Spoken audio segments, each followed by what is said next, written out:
طيبا مباركا فيه وصلى الله وسلم وبارك على عبده ورسوله أما بعد ولاليال waxaan dhageystay cod soo doobay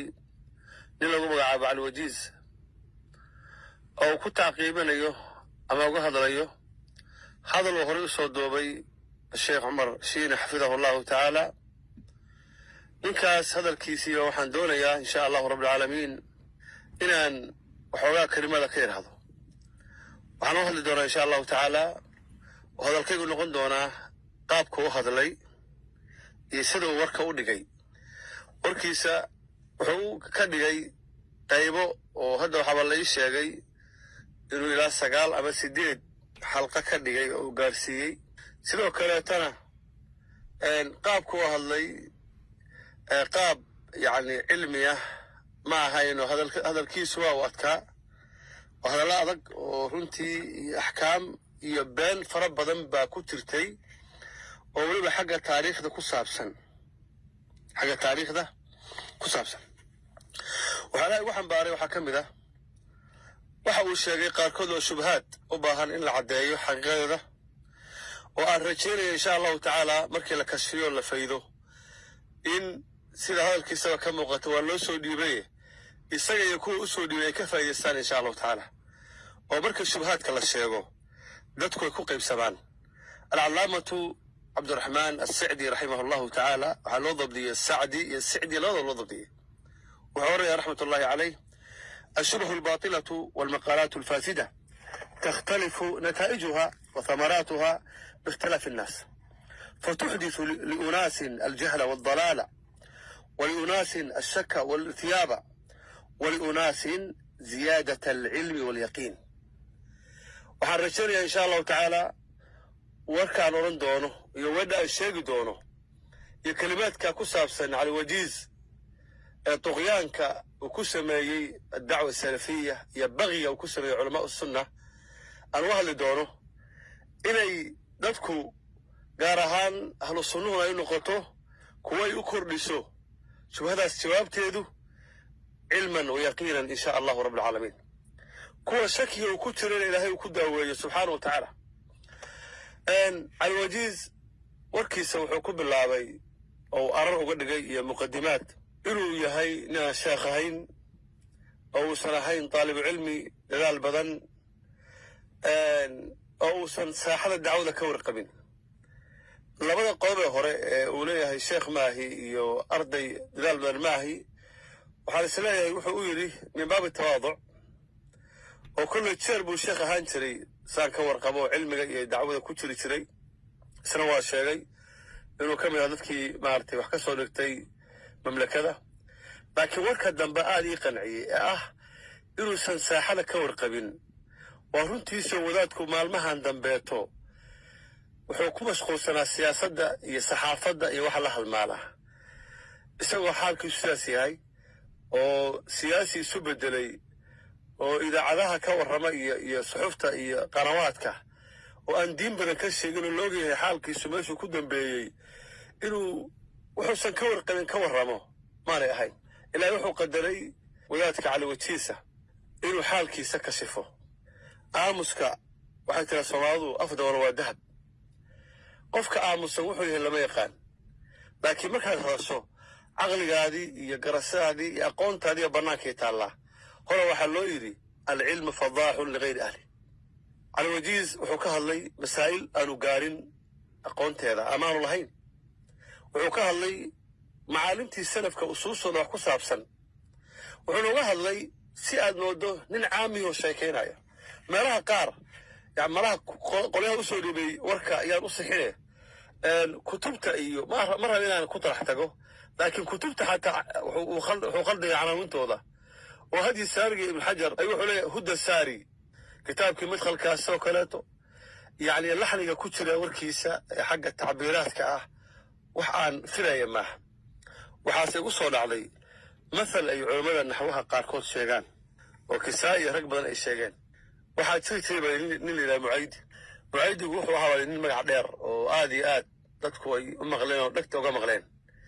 laakiin muuqaalkiisa iyo mandarkiisa aanu qurux badnayn xagga khilqada ilaah baa dadka abuuray subxaana wa tacaala nin aad iyo aad magaciisa iyo muuqaalkiisa isleeyihiin mahayn baa layidhi marka shawnin baa looga sheekeeyey mucaydi baa sameeyey mucaydi baa saas yeelay mucaydi marka wuu raadiyaa layidhi wuu tegey marka ninkii magaca dheeraa iyo muuqaalkiisa isu qaban waayey markaasuu wuxuu yidhi an tasmaca bilmucaydi khayran min an taraahu mucaydi inaad maqasho tasmaca iyo tasmacu waa loo dabdiyaa inaad mucaydi maqasho ayaa ka khayr badan buu inaad aragto waxaan leeyahay calawatiis magaciisa iyo siduu u magac dheeraa iyo waxaan ka aaminsanayn kullay shakhsiyan u aan lahaa xasilada cilmiga iyo aqoontiisa meeshay gaartay iyo meesha hadda uu ka buskiciyey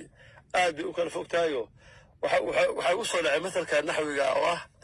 wadaadku malaha inuu iska aamusnaado uusan masaasha cilmiga ka hadlin oo shaacaan la iska yidhahdo ku khayr badnaaye mar hadduu hadlay takhaburaadka intaa la eg iyo tanaaqudaadka iyo beenta iyo iftiraaga wax ku habboon ma ahayn wax badan buuna ka hadlayey walciyaadu billah masaa'isha uu ka hadlay in la caddeeyo siduu uga hadlay loo caddeeyo waa matlab sharciya oo saaran qof walbeeto oo garanaya xaqiiqada arrinkaas uu ninkaa ku dhacay sababtu waxay tahay in la caddeeyo xaalka isagoo kaleeto waxay ka mid tahay waxyaalaha lagu dafcin karo mafaasidda ee ka dhalan karta ka aamuskiisa laakiin in la hadlo oo laga hadlo hawshiisa waxay noqotay amrun laabudda minhu alimaam ibnu lqayim raxmat ullahi caleyh wuxuu orayaa fi sawaaciq almursala fakasfu cawaaraati haaulaa wa bayaanu fadaa'ixihim wa fasaadu qawaacidihim min afdali jihaadi fi sabiili illah in kuwa isagoo kaleetaa ee bidacda dadka ugu baaqaya ee beenta ka sheegaya ahlu sunnaha iyo dacwada in la caddeeyo yacni xaqiiqadooda oo cawraadkooda la faydo waxay ka mid tahay buu leeyahay min afdal jihaadi fi sabiili illahi caza wajal alimaamu shaatibi raximah allahu tacaala isagu fi ixsaan wuxuu ka oranayaa famithlu haaulaa laabudda min dikrihim والتشريد بهم لأن ما يعود على المسلمين من ضررهم إذا تركوا أعظم من الضرر الحاصل بذكرهم والتنفير عنهم وحورنا يا كون نوع عاسي بدعوين كذلك وباقية dadka muslimiinta ah fidnaynaya in la sheego oo kuwaasi xaalkooda la caddeeyo yacni mafsada ka dhalaysa waxaa ka weyn mafsada ka dhalaysa in laga tago oo laga aamuso walaalayaal waxaa la doonayaa markii la hadlayo in lagu hadlo cilmiga cadaalad cilmiga cadaaladdu waxay iman karaan marka qofku uu ilaahay uga cabsado subxana watacaala dadka markuu wax ka sheegaayo ama masaa-isha cilmiga ka warramayo waxaa caado u ahlu sunnaha oo lagu yaqaanaa jazaahum allahu khayran in waxa ay ka hadlayaan ay ku qutumiyaan cilmi iyo cadli cilmi ay yacni waxay og yihiin ku sheegaan iyo aqoon iyo cadaalad aanay cidna ku dulmiyin oo xataa qofka mukhaalifka ah aan lagu talax tegin ama wuxuusan ahayn aan lagu sheegin waayo asalka dadka in wax laga sheego waa mamnuuc acraadda dadku asalkeeda waa mamnuuc waxaa loo baneeyey in qofkaa laga hadlo ama looga digo waa xaajo sharciya oo nusuustu ay bannaysay in qofka مثلا dadka fasahaadinaya in fasaadkiisii iyo munkarkii uu la yimid in laga digo nusuusta ayaa tustay marka intii qadarkii la ogolaa in la dhaafo la xadgudbo ma ay bannaana wuxuu oranayaa sheekh samtimi raxmat ullahi calayhi ahlu sunnati yatakallamuuna bicilmin wacadlin wayucطuuna kula dii xaqin xaq wayucطuuna kula dii xaqin xaqahu ahlu sunnuhu waxay ku hadlayaan cilmi iyo cadaalad waxayna siinayaan qof walbeeta xaqiisii meel kale wuxuu ku oranaya raxmat ullahi calayhi wallahu yuxibu alkalaama bicilmin wacadlin wayakrahu alkalaama bijahlin wadulmin ilahay waxa uu jecel yahay in marka la hadlayo cilmi iyo cadaalad lagu hadlo ilahay wuxuu necab yahay in marka la hadlayo hadalka lagu joor sameeyo ama si jahliya loo hadlo cadaalad la-aantaas waxa weeye uu ku dhacay wadaadku iyo aqoon darradaas uu sameeyey waa midda keentay inuu takhabudo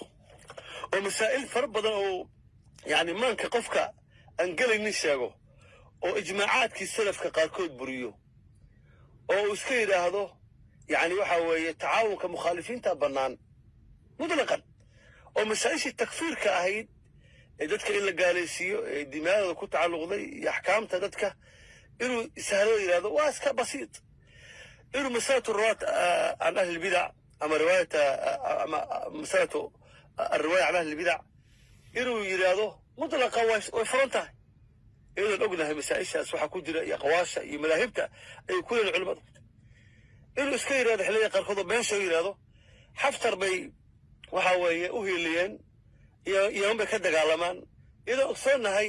ahlu sunna inay yihiin min abcadi innaasi can alfitan cidda hadda uu daliishaday insha allah u tegi doonaa hani bin bareek iyo ragga la midkaana waxaan leeyahay ashbah maa yakuun yani waxay shabahaanna waa isagaa laga yaabaa inuu wax hadda uu dadka ku tuuraayo horena ugu dhacay haddana uu ku jiro hani bin bareek waa rajul munxarifa oo ka xuub siibtay dacwadii u xuub siibtay siyaasaddii oo hadduu cid shabaho hani aduu ku shabahaa sheekhow aduu ku shabahaa adigaa saaka siyaasi ah oo dadku aysan ku aqoonin nin sheekh oo caalime ku yaqaanaan nin siyaasi ah oo siyaasadda ku tacalluqa oo ka warrama oo ka fadwooda marka hani bin bareeg waa u tegi doonaa insha allah isagoo yani mufasala ciduu matala ma lahan waa nin inxiraafay waa nin yani waxa weeye fidnooyinkii ay ka deeneen culammadu ku dhacay waa nin mawqifkiisii culamada sunnaha insha allahu tacala aan sheegi doono waxay ka istaageen waxay ka yidhahdeen markii aad noo saaro tiraahdo dhigi bay daadinayaan iyo hani bin bareeg bay yani waxa weeye ku madhab yihiin waxay ka mid tahay min almujaazafaat waalkadibaat allatii qultaha ya rajul ayay ka mid tahay hadalka marka maadaama aadan cilmi ku salaynin oo hadal la iska tuuray irtijaali ah callina aadan ku salaynin oodan cidna ilaahay uga baqin subxana taala waxaad rabta aad sheegtay oo meel aad dhaaranayso od leedahay wallahi hebel baa igu madhaba idan ogsoonnahay waxay ka qabaan madaahibtaas wuxuu oranaya sheekh sami taymiya raxmat ullah caleyh fi manhaji sunna laabudda an yakuna maca alinsani usulun kuliyatun yuraddu ilayha aljuz'iyaat liyatakallama bicilmin wacadlin xuley waxaa hortila ah oo laga maarmaana qofka hadlaya inay agtiisa ahaatay usuul kulliya oo u celiyo juziyaadka si uu ugu hadlo aqoon iyo cadli cilmi iyo cadli masalada koobaad oo wadaadka uu ka hadlay waxay ahayd altacaawun maca almukhaalif wuxuuna daliishaday shaykhu lislaam ibnu taymiyata raximah allahu tacaala oo uu yidhi ibnu taymiya wuxuu qabay tacaawunka mukhaalifiinta in lala tacaawuno wuxuuna u daliishaday oo yidhi arrinkaa waxay ku taallaa albidaaya walnihaaya ibnu kathiir baa sheegay oo yidhi buu yidhi xusaamiddiin alxanafi iyo rag la mid ah ayuu ibnu taymiye kaalmaystay maalinkii tataarka horta warkaas oo kaaga fadhiyaa adigaa sheegaye meel ku sheeg in warka ibnu kathiir yidhi oo xusaamiddiin alxanafi iyo qubuuriyiintii markaad joogtay ibnu taymiye u kaalmaystay oo tataarka u kaalmaystay oo go-a u tuurtay adaa lagaa raba inaad sheegto anu waxaan ogahay waxaa ku yimid fi majmuuci fataawa mujaladka 3 xusaamiddiin alxanafi ninkii la odhan jiray wuxuu ahaa qaadi xanafiya qaadigii dowladdana uu ahaa qisada isu keentay isaga ibnu taymiye waxay ahayd nin la odhan jiray adraci ayaa waxaa lagu xukumay in garka laga xiiro dameer inta la saaran lagu dawaafiyo magaalada adraci waxaa xukunkaa saaray xusaamiddiin alxanafi qaadigaasaa saaray adraci walaalkii baa wuxuu u tegey ibnu taymiya raxmatullah caleyh qisada waxaa ka xikaayana ibnu taymiya isagaa sheegaya markuu ibnu taymiya u tegey ayuu ku wiri sheekhulislaam ibnu taymiyaw walaalkii adraci waxaa lagu xukumay in dharka laga xiiro dameer inta la saarana isagoo lagu tacsiirayo lagu dawaafiyo magaalada waxaana ku xukumay ninkaas xanafiga ah ee la xusaamiddiin alxanafi ee u shafeec qaad ibnu taymiya raximah allahu tacaala wuu u shafeec qaaday wuu u tegey wuu ka ergeeyey wuxuu oranayaa waqad jarat umuurun lam azal fiiha muxsinan ilayhim yani arrimo badan baa dhacay aanan ka zuulin aan ku samafalayo ixsaan samayntu u sameeyey adraci wuu la tacaawunay xusaamiddiin alxanafi in laga dhaaliyo ama laga dhaliyo sax maahan waa shay baatilah in laga dhaaliyo ama laga dhaliyo sax maahan waxay ka mid tahay mujaazafaadka uu sheekhu ku dhacay iyo waxyaalaha aanu u meel diray iska tuuray waana sheegayo dee marka horeeto wadaadku isagoo caddeeyo yidhi waa inaan siyaasadda waa inaan saaxada dacwada waan ka maqnaayo yani waxa weye muddo hore ugu dambaysay dee hadday kugu dambaysay waxaa ku ekayd inaad inaad yani raadiso masaa-ishaas maraajiceedii oo adigoo ishuba aad sheegto idan marka أدرعي بالله شفاعة قاضية تعاون مدعين تعاون كوالي قانا ابن تيمية رحمة الله عليه كيف يتعاون مع هؤلاء نيكا قد ربوها كتبت ابن تيمية رحمة الله عليه قبل كذا هدا إلى هذا أما إلى هذا أكثر كذا إن صح التعبير أغلب كذا وردود على أهل الباطل نبوات والردي بيان تلبيس الجهمية والردي كتاب كله إلى هذا الرد على أخنائي والردي بكر عقور دي كتاب الاستغاثة وحاول داروا التعارض في عقور دي أشاعره ولا يقانا كبار تودي ابن تيمية رحمة الله عليه يعني كيف يتعاون مع هؤلاء وهو اللي تسوي محبوسين أوذي مرارا وحبس مرارا يعني انت صوت شرب على حري ابن تيمية مصر بالغحري شام بالغحري وعلى الإباتي يعني دلك سالق شقي مركات ساكت هذا ولا تعاوني وكاخذ الشيخ ابن تيمية رحمة الله عليه موقف كيسة تتاركه وكعدي كتاب الاستغاثة وحول الشيخي تقال كامركي هراء ودعي إن ابن تيمية انتي وركيسة مغنسي طونا إيسانقلين وحلو قلين وحلية وحيهيد لعدم القتال الشرعي وحلية لم يكن قتالا شرعيا قتال شرعي مؤهم با أسبابه كبشي وحكمدا إن من كاس هقانك أوهيي هوشا إني أهايين من إلهي غير كبر يايا أو حكقر مدلبيا يعني حاوي دتك الانتي واستغاثة وديسان إلهي غير سبحانه وتعالى سادرتيد وهري دقالك إساقا مركي دمار ابن تيمية رحمة الله عليه وحو كبوري سلطانك أما نائب سلطانك وحو كبوري ومسلمين تفري إني توحيدك إلهي قاتان إني إلهي عمل كبر احترام إني أقادان قوشك اللي بنتو إلي راعيسو إدي إلهي وحيد سبحانه وتعالى وإخلاصكو يهي حليف النصري مركي دادكو وركيسا قاتين وإسبدلوا يمنا دقالكي وحبو كقلي سيفتي سوقاتي جزاه الله خيرا ورحمة الله عليه ولا يقانا وركا هذا كان وحوتي الدولة دي أشخاص علوم ملتاقن ما أرن كالي أن تعاوني تتار ماشا ما أوليني غاية ما في ذلك أرنك ماشا كنت لي وحوها إن لو شفاعة قال هدي شفاعقاتك أما إحسان صنينته أما الصنفلك التعاون تقانو ومعنى قاره لكنه من قانو وهي شفاعقاتك وحكد عكرا قف مسلمة لكافر أما وحكد عكرا قف كافرة لمسلم شفاعقاتك وإرقو إرقنتو وحنا ما القرقية حاجات ما القرقية أربنيك ما القرقية يعني قف دعوه له القرقية قفك الله صمت فلو وأصحاب الله صميو أما الله كالميو تعاون معها ما لا وحب أنت شيخ إنه وشيخه ما الفرق بين التعاون والإعانة والاستعانة وإحنا كم تاي مسائل الوقت تخبطت أو أيسن كلا أقول والاستعانة محل هذا إعانة محل هذا تعاون محل هذا تعاون كو قيمة ذا أنت بدن لبد رف أي قيمة ذا أو لبا وحيكون تعاون يعني سكوا فخسن غالب كذلك متعاونين تاع وده توافق وقد حي تقارب لكن استعانته قد تستعينه ولا توافقه حاليا بينات كالميسته كالمة ضربته أو فخسنين إعانتنا والشيء كمدرقه ده كالمينته يعني أودوف ربنا بيالته مركا إلى تراضو نكي لو كالمي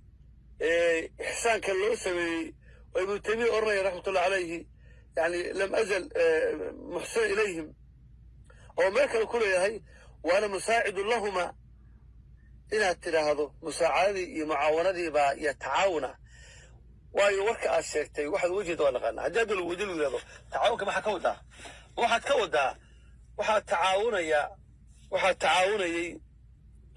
ابن تيمية نمكي مخالفين تلتشوي oo si adoo maanta sheegtay amaad adoo saacad sameysaba sameeyay waxaadna baraysaa ibnu taymiya ila muxaadarayn jiray ashaacirada iyo kullaabiyada iyo qubuuriyiinta iyo kuwa la halmaala haati warhanaka balse mana ku muxaadariyay ibnu taymiya inamaka waxa kulmin jiray hal qadiyada wala yaqaana waxa kulmin jiray munaadaraad dad isdiidan bay ahaayeen oo dood inay isugu yimaadaan sidii markii wasiya laga dooday oo kale tamahay أنا كل من دري مجالس كلته ما كل من دري مجالس لو وذا يقطعني علماء سكوديين محاضرات وذا قبتها 10 وذا دقة وأنا بجرة تعاون كمرك أكلالين يسوع أدومتكم مرة ابن تيمية رحمة الله عليه حاشا وكلا ماشي ما يالله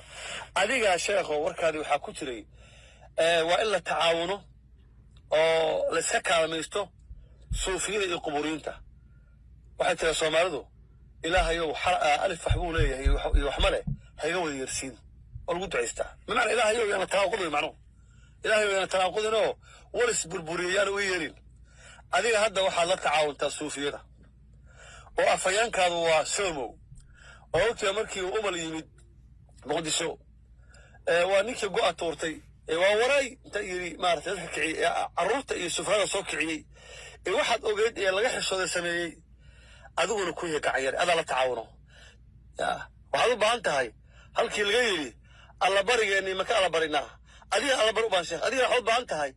إن أد كألا بريدو واحد كترتو أدي بقى قبورين توس كويسة والشركة حاضرة وفود إيمان ترتي حتى قبل سنة أو سنتين ما قال نمكي بس المرة يمد كوكب سنة كلنكا وأدي حاضرة وكهذلي حتى القبورين تلسك كالميسانة يو معك كيف يا شيخ حديث كالميسي القبورين إلا سكالميسي أدواجي وأركته يمدلب دينية ما تكبح عليه أدوه ما كبحت والصوه وطولتت والقبورين تأدوه حاضرة مجالس ولا كتبتت أرنكا مركا وحوها بنماح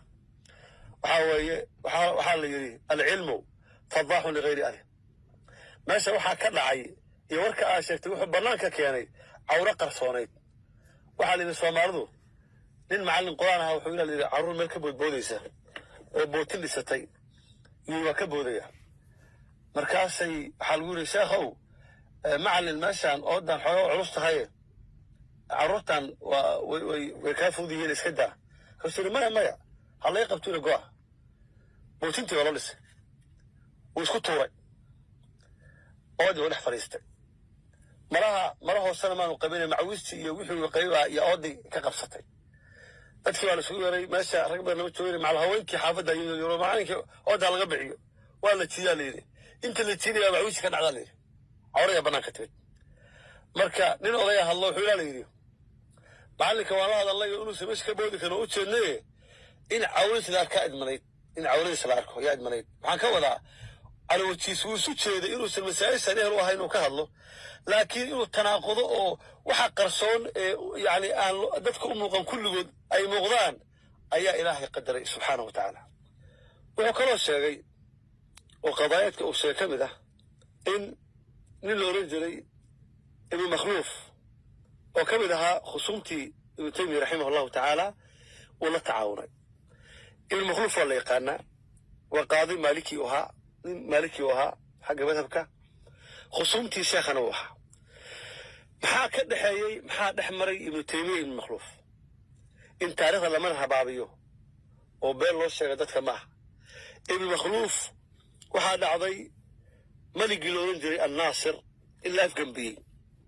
ninkii afgambiyey ba waxaa gacanyaro u noqday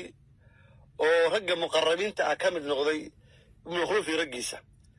waxayna ka shaqeeyeen in la dilo ibnu taymiya raxmatullahi caleyh ibnu taymiya in la dilo ay ka shaqeeyeen ilaahay ma qadarin qofka ilaahay dilaa dhimanaya waxaa dhacday in almaliku naasir uu mar labaad oo isagu wuxuu ku soo laabtay taladii xukunka markuu soo laabtay wuxuu u yeeray isagoo maamuusaya shaykhulislaam ibnu taymiyata raximahu allahu tacaala qisada wuxuu ku taallaa albidaaya wannihaaya markaasaa wuxuu ka talageliyey wuxuu kuwan ka heli lahaa nimankii culamada isku sheegayey ninkii isaga afgambiyey gacanyaraha u noqday ee dhibka ka shaqeeyey inuu laayuu go'aansaday ibnu taymiya wuxuu ku yidhi kuwa salayn waa ka shafaaco qaaday waa diiday waa intiqaam ma aqoon taymiya in qalbi furan buu ahaa intiqaam ma aqoonin aarsiga ma aqoonin wuxuu yidhi nimankaan waa nuuc labaa inkastoo khaldan yihiin hallayna ha dilini faraha ka qaad wuu aqbalay waxaa arrinkii ka mahad celiyey xataa ibnu makhluuf wuxuu onayaa maa ra'aynaa mithla ibni taymiyata raximahullah حرضنا عليه فلم نقدر عليه وعليه هاي ما أركن إنه تيمية وكلاته وحاول تحرك وان كدرني سلطان كي مركز شوغان كدرني فلم نقدر عليه وقدر علينا فصافح عنا وحاجت عنا ونكرون أوذي مركز سينو أرسل يا إلهي قاعد سوق لي لكن ونعفي بلا ونضوضي وحاجت عنا marka ibnu taymiya raxmatullahi caleyh xaalkiisaas u ahaa. waxaa ku soo horay tacaawunka mukhaalifiinta. waxaa tiri ciddii dee mara ilaa salafkii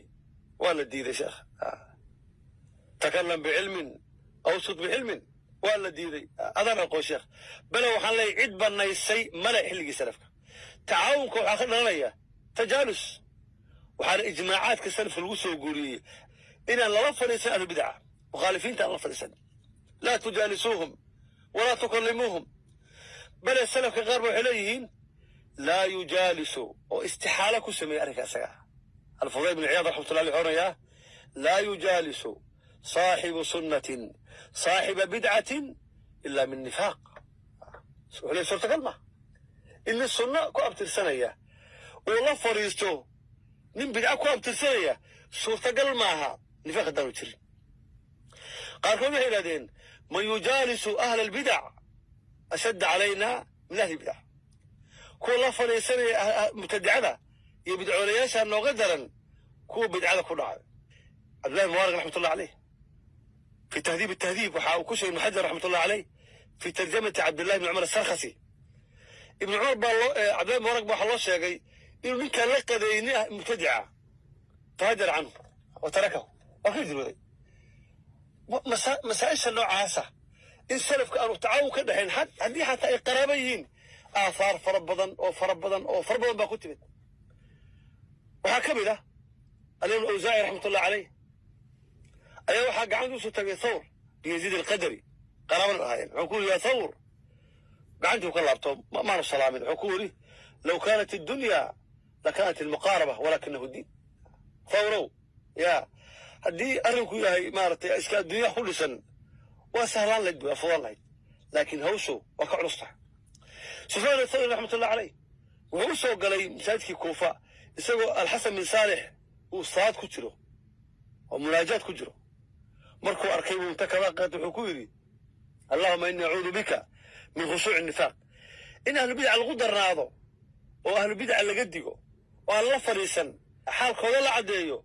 kutubta siyarka iyo tawaariikhda akhri waa manqabo. waxaa leey wa kaana shadiidan cala ahlibidaca. boqolaal odhan maayo tobannaan boqolaal culammadii baa lagu yidhi. boqolaal culammadii ah ayaa lagu asteeyey kelmaddaas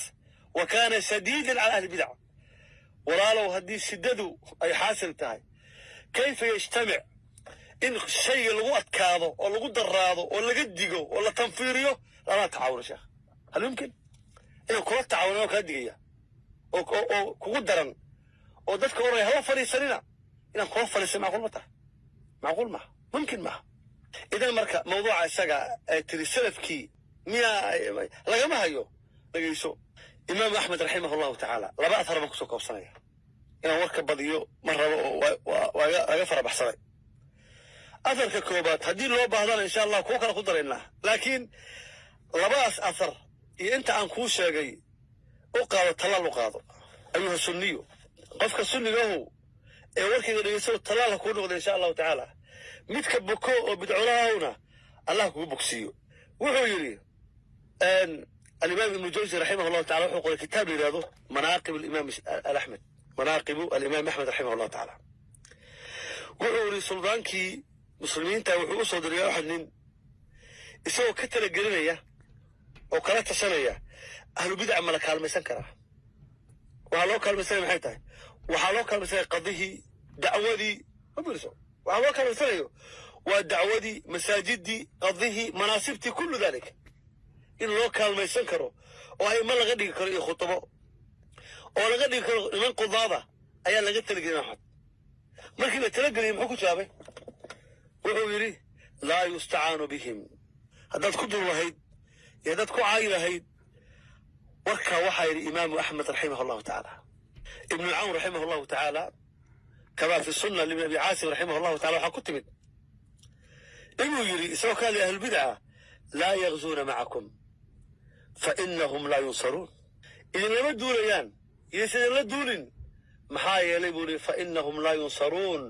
looma hilinayo. oo asbaabaha khidlaanka iyo hoogga iyo guuldarrada waxaa ka mid ah in kuwa la kaalmayso. waxaan aaminsanahay meelaha hadda fasalka uga yimid wadaadka hadda hadla iyo kuwa la midkaana waa inay dacwadooda ilaahay u barakeyn waayey oo kutubtii iyo masaajidii looga tegey waxay tahay inay ku meeraysanayaan dadkii mukhaalifiinta ahaa ee xaqa khilaafay walciyaadu billahi caza wajal intaa waxaan uga baxayaa warka ku saabsan yani majliskii koobaad ee uu duubay wadaadku ee uga hadlaayey mawduuca isaga laanna fadhigiisii u horreeyey ama codkii ugu horreeyey oo duubay khulaasadiisa markaan eegay markii laga tago shay iska taariikha oo iska aan war hadda wax laga sheegaan ahayn oo saasaan ahaan jiray iyo kayta wa kayta iyo waxaasaan soo maray iyo qaa'id baan noqday iyo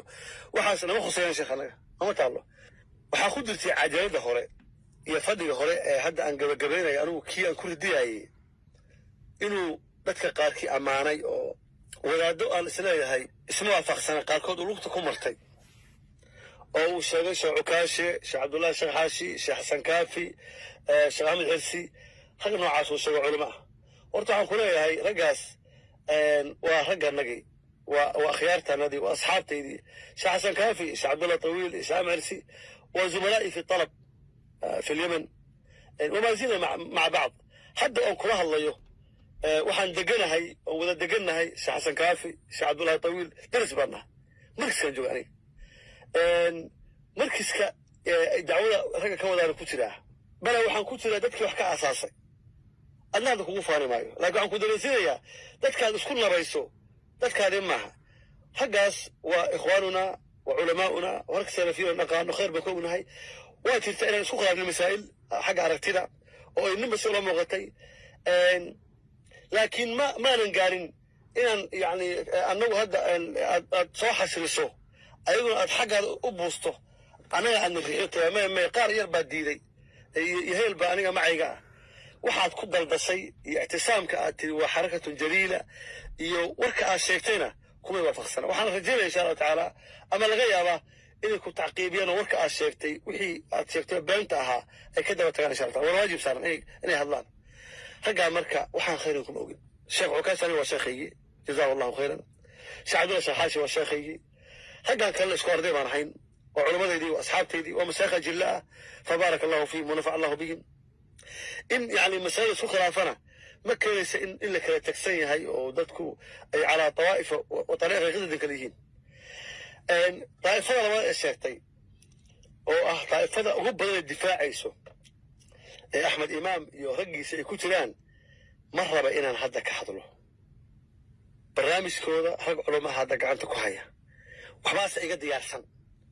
قال كونه ولا نقاش حقنا إسكول بتشوجان حقنا إسكول بتشوجان إن هذا كهر دعوة أنو عن هذا وركاس أربع سنة مرة بو حديث الله بعضه ولكل مقام المقام مسائشاس إلى يوم من هياه ونقاركوت كون القاسي وهوش الله هياه مسائل طامادا هياه حديث الله بعضه إن شاء الله تعالى حلقة الشيء دون أنا بأق إن مسائش قاركات مسائل حساسية لكن لا أبالي بأحد إن الحق عديه ووحي لوجه هاي الشيء وحقيقة بيانيه وبلن إلهي أن نقري إن شاء الله رب العالمين وعاهد الله على ذلك ما دمت حيا waxaan aad ugu faraxsanahay oon ku soo goolada warkayga ama ku soo khatamaya hadalkayga cali wajiisow inaad noo furtay wax aan furi weynay majaal aan yani u baahnay inaan ka hadalno iyo masaa'il aan u baahnayn inaan dadka ka daaweyno oo meel iyo madkhal aan weynay inaad noo furtay ood albaabka noo balaqday halkaa ku mahadsan tahay insha allahu tacaala warka hadda aan sheegay iyo kuwa aan sheegi doono waxaan rajaynayaa adiga iyo kuwa ku soo diray iyo kuwa la buka xanuunkaasee muddada dheer u hayay inay ku bogsoodaan oo ilaahay shifaa uga dhigo subxana wa tacaala hada alladii arju inuu ku hanuuniyo subxana wa tacaala oo hanuunka waafajiyo oo gayiga iyo maaragtay ka bixiyo yani iyo dalaalka ka bixiyo bisababi hadihi alkalimaat annaaficaat ahlu sunnuhu ka yidhaahdeen hawshaas anu waxaan naaqil kaliyato inama ana naaqil walastu qaa'ilan waxaan isku dayi doonaa insha allahu tacaala shubahaadkaad ifaaraysay ee ku tacalluqa khuruujka xukaamta ee ku tacalluqa shacbi ee ku tacalluqa waxaa weeye cabdul zeer baa baxay ee ku tacalluqa riwaayat الرواية عن أهل البدع ee ku tacalluqa waxaa weeye qofku hadduu bidco ku dhaco isagoo ka bixin la iska wadan karaa مسائش نوع عسد كهذا الشيء يكون طعون تهد أهل الصناع قدرتي إن شاء الله تعالى إلهي وحكرا جينيا إنه إله أنك هيداويه وكو عافيه كوسو ديبي وركنا وكداويه واي ورك waxaan tuusanay lagu soo dhibayo qaabkaad wax akhriyaysid iyo qaabkaad wax ku celinaysid iyo hadallada aad carabiga saad u akhriyaysid yani xaqiiqatan yani wax badan oo daxsoonaa bay dibadda keeneen wax badan oo daxsoonaa ay dibadda keeneen nin wax loo soo dhigo og tahay oo yani wixii xaad ku tacnaawinteeda iyo dadka yani waxa aad ka hadlayso asmaadooda saad u khaldayso iyo masaa'isha saad isugu dhahayaacinaysid inta waxay daliil u tahay inaad tahay mursalun min jihatin ukhraa هذا ظني فيك والله أعلم وقد يكون خطأ ساسا كل أنه إسرائيل إله حديث الله سبحانه وتعالى بأسماء الحسنى والصفات العلى أن يوفقنا لما فيه صلاح الدنيا والآخرة وأن يرزقنا